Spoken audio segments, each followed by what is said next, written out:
Good morning, afternoon. It's 11:30 on a Tuesday. It's been a long day already. It's been a long week. Right. We've been talking about this for a couple of days. I'm meteorologist Eric Garlick, along with meteorologist Rachel Coulter, chief meteorologist Al Conklin, still in the building. Right. Starting to see things pick up, starting to have to divide tasks. Want to keep you updated though as we go through the morning. We are live on Facebook. I have it pulled up right here. So if you have any questions, comments, concerns, your areas, please leave it in the comments. Kind of do your part in the warning process. Share, comment, even as much as giving us a like helps, kind of beat that social media algorithm and helps it get going. Right. So right. it does help us get the word out. So, I guess let's get started. Dive in. Yeah, it's been active already. I know you guys started off with some rain. There was a decent amount of icing in the mountains. Yeah. So that's been something that we've been keeping a close eye on. And of course, it is now 11:37. So here in just under 30 minutes, just over 20 minutes, however you want to say it, we've got 11 o'clock, the news at midday, I should say, and Chief Meteorologist Al Conklin, you're going to be on there as well and be behind the scenes working on some things as well, just to keep you updated. So check back in with us. It's one of those days where hour by hour things are going to be changing, and so the more you tune in, the better off you'll be in terms of staying aware. And I will say, probably a good time to go ahead and charge up those devices if you haven't already, because we're going to see that line of storms that's got severe thunderstorm warnings along it at this point, just to the south and west of us. That's going to be moving in here shortly. So our goal here within the next few minutes or so before we get another update to y'all on air at midday is just to break down what's happening now, what you can expect through the rest of the day, and even a little bit of a preview of yet another system. It has been such an active past couple of weeks, and that's not going to change. And the system kind of moving through, you noticed just on your drive into work today, it picking up some areas, getting some spurts of heavy rainfall, Right. and then foothills and up into the high country really dealing with some heavy rainfall at this point. So let's kind of talk about the setup and what's going on.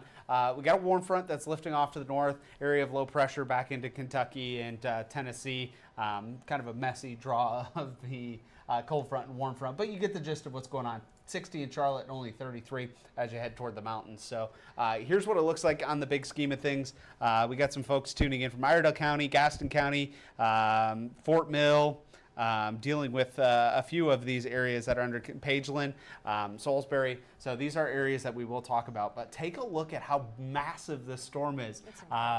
Rachel, Al and I were talking earlier about the dynamics of the wind with this storm and how really rare it is to see the winds at 2,000, 3,000, 4,000 feet as strong as they are. And thankfully, it hasn't been a huge wind event in the high country at this point. In the cold air daemon really just kind of holding tight with those temperatures, and we'll dive into that as well. And eventually these winds are going to be picking up. And it was interesting, you mentioned it, me driving in, it was, I had a little bit of dry time, and then right as I was pulling into the station, the rain started to pick up, but then the wind started to pick up.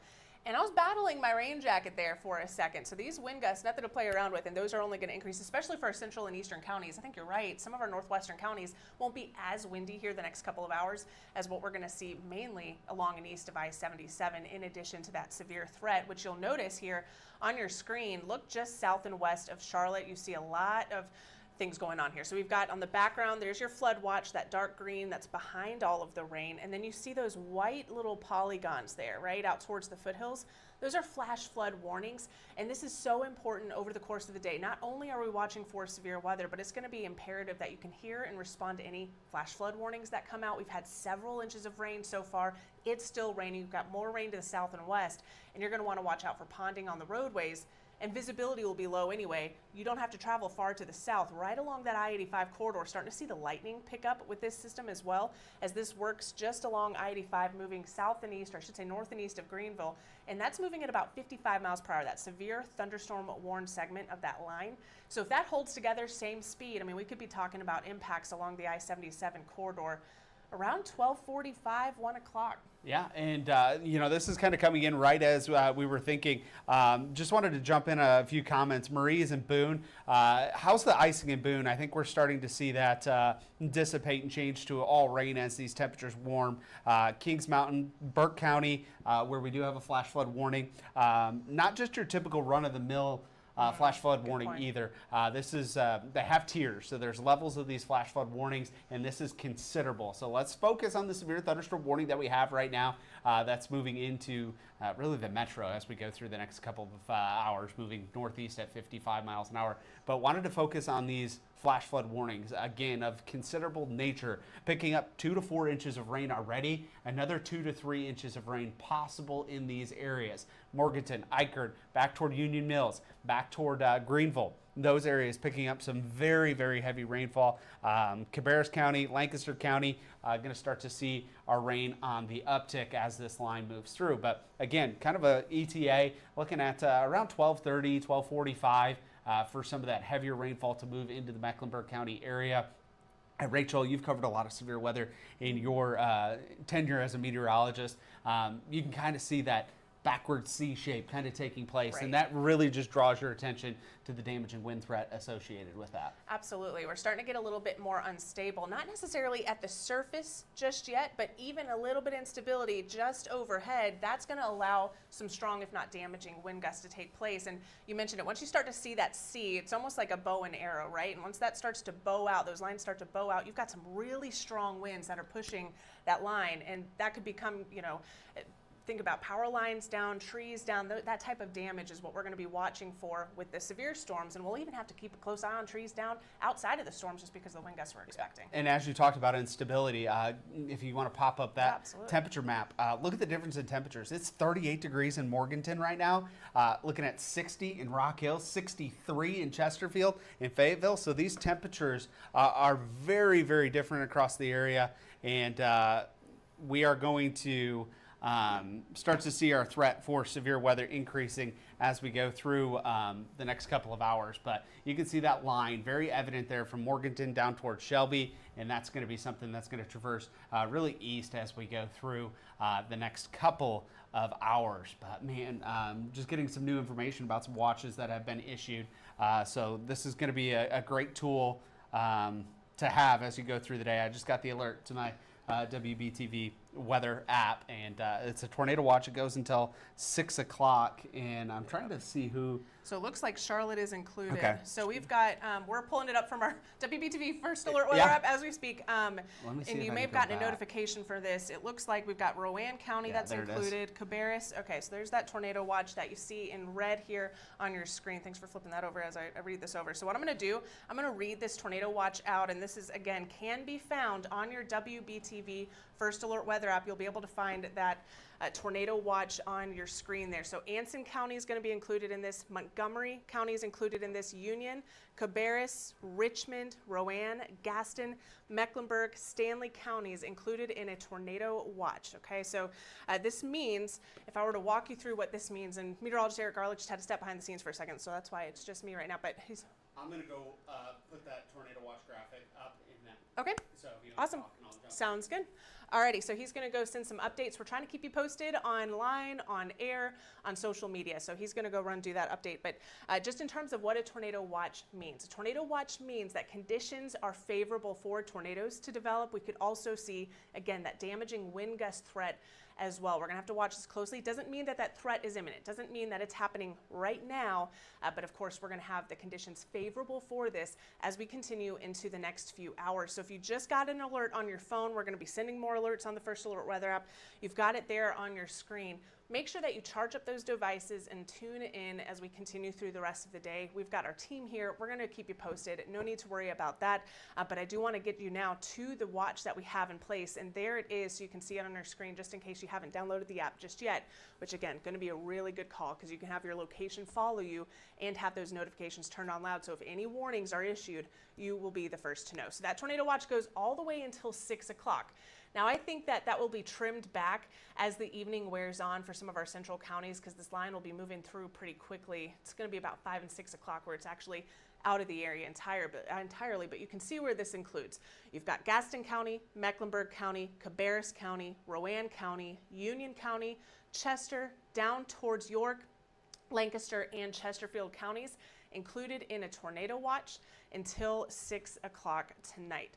So that's the threat that we're going to be watching for. That severe line of storms is just on our doorstep, and that's what's going to be helping to prompt any of those potential tornado warnings that we could get later on throughout the afternoon. And we're also going to have to watch for any development out ahead of that line of storms. I know that's something that Chief Meteorologist Al Conklin and Meteorologist Eric Garlick were talking about before, that of course you could see some of those storms develop out ahead. They're really going to be able to tap into that atmosphere and utilize the ingredients allowed for it, and you can get some of those tornadoes develop. So here's a look at those temperatures once again and why we're concerned about the I-77 corridor points eastward, right? We've got temperatures in the upper 50s to near 60 degrees. It's even 63 degrees right now out towards Chesterfield. And right now, all of that instability, the fuel for the storms is elevated, but once we get some of that at the surface, which is what we're expecting as this gets closer to the I-77 corridor, we're going to have to watch this line of storms very closely. So right now, this is mainly a damaging wind gust threat. As you're looking at velocity, what this is showing us is your wind speed, wind direction, seeing some of those brighter shades of pink, and you've got those brighter shades of green. So that's indicating some of those strong winds along the leading edge of this line. But once this is able to get rooted, we could certainly see that tornado risk evolve. Yeah. Rachel, while I was adjusting that, just noticed how many people are tuning in. So thank you so much for coming to us and trusting us with your forecast and kind of what's happening. Yeah, absolutely. Of course, we'll be here throughout the day, keeping a close eye on that, but really wanted to say thank you to all of you joining and commenting. I know we're seeing quite a few comments on social media about people dealing with some flooding and dealing with some heavy rainfall, tornado watch, lost power in Kings Mountain. So we relay all of these reports to the National Weather Service. So it really does help with the warning process and kind of what we're expecting and what we're going to see. And that report is something to keep in mind too. I know we were just talking about charging up your devices, but there's a reason for it. If you've already got a power outages and this is just now starting to get underway, we know that that's going to be more of a scenario as this afternoon wears on. So I'll mention it again just in case you're just now tuning in. Bear with me. I know those of you who've been with us for a little bit have already heard me say this, but charge your devices now. Have multiple ways to hear warnings. And let's just say a tornado warning is issued. You have multiple ways to watch our coverage. You can watch us on air. You can watch us online on WBTV.com, and you can also watch us through our app. Yep. So not only can you get notified of those warnings, but you can watch our coverage live. It's on that home screen. You just have to scroll down, say watch live, and you're going to be able to watch us. Yeah, appreciate everybody, again, trusting us with that app and all of your coverage as well. So let's just kind of talk about what's going on a little bit further south. Really starting to see this line of storms ramp up out across portions of Georgia. That's up into South Carolina now. And you see those kind of brownish boxes. That's a tornado possible tag on a severe thunderstorm warning. So severe thunderstorm warning with a tornado possible, something to keep an eye on. So if you see some of those popping up, which I anticipate in our area before the day is through, but that's something that we're going to keep a close eye on. Again, flash flood warnings continue, dealing with some of those strong to severe storms as well. And here's that severe weather outlook for today, level 1, 2, and 3. Also have kind of a pre-watch watch. Right. So this is out ahead of where that watch was just issued. So looking at the possibility for the damaging winds. But that severe weather threat is going to continue as we head through the afternoon, kind of clearing the area by 3 or 4 o'clock. Dealing with some heavy winds in Gastonia, ponding on some of the main roads in Hickory, flooding in Caldwell County. I'm not surprised by all of these flood warnings. So I just wanted to talk about that severe weather risk a little bit. Keep in mind, we are getting very close to our show, but our first alert weather day is in play for today. Still dealing with that winter weather advisory. That's set to expire at noon.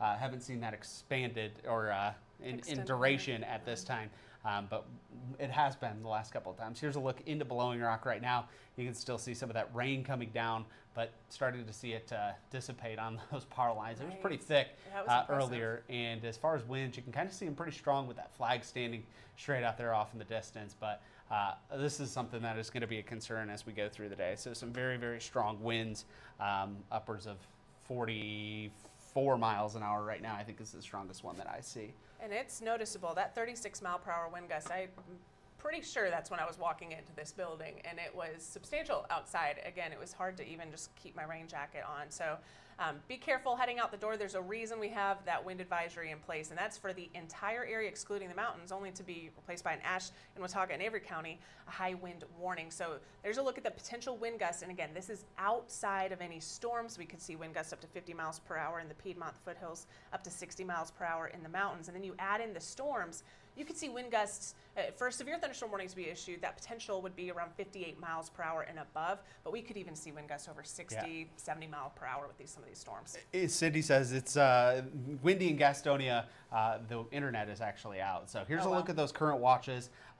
Looking at tornado watch, flood watch, flood warnings, flash flood warnings. We're going to see a lot of these coming in as we go through the next couple of hours before this system kind of moves out as we head through the afternoon. So rainfall totals anywhere from 2 to 4, 4 to 6 plus in some isolated amounts. So this is something that we're going to continue to watch. We'll do another one of these as we head into the afternoon, but here's kind of a look at that future cast as we head through the next couple of hours. And this is doing a pretty good job with timing, pushing it through the Charlotte I-77 corridor by 2, 3 o'clock, and something that is going to be noticeable as it moves through, to say the least. And then those winds kind of stay pretty strong as we head through the evening. So we'll be watching that closely. Of course, you'll be here, Chief Meteorologist Al Conklin, Lisa Villegas, myself, and we'll be keeping you updated, and we'll do another one of these in a couple of hours. So. And I think something to just keep in mind in terms of the middle of the day and into the early evening hours, it's that window of time that we're going to be watching the greatest risk for high winds, even outside of storms, and that greatest severe weather threat. At minimum here, the next few hours, as this line of storms moves through, you're going to see very heavy rainfall. Flash flooding is going to be a possibility. You're going to see some strong wind gusts, and you could hear some of that thunder and lightning. At maximum, you could get some damaging wind gusts and even a tornado risk. And Eric, you just saw this, but we have that tornado watch that's now been extended. This makes sense. This is what we've been talking about along and south and east of I-85. There's your greatest risk for severe weather. Tornado watch issued from Gaston County, Mecklenburg County, including the Charlotte Metro, Cabarrus, Rowan County, point south and eastward. If you're listening in from Anson and out towards Richmond, Stanley counties, you're the newest addition to this tornado watch that goes until 6 o'clock as of last check. I'm not sure if they extended that any longer in time for our easternmost counties. I would imagine 6. From west to east that this is going to get trimmed back as this line pushes eastward and out of the area. Our severe threat will clear behind that. But either way, until 6 o'clock, you'll want to make sure that you have multiple ways to hear warnings, and just know that you can tune in with us on air, online, on the First Alert Weather app, and we got you posted. Yep, and thanks for joining us, and stay tuned for updates as the day goes on, and join us for the noon show starting in just a few minutes. Thanks so much.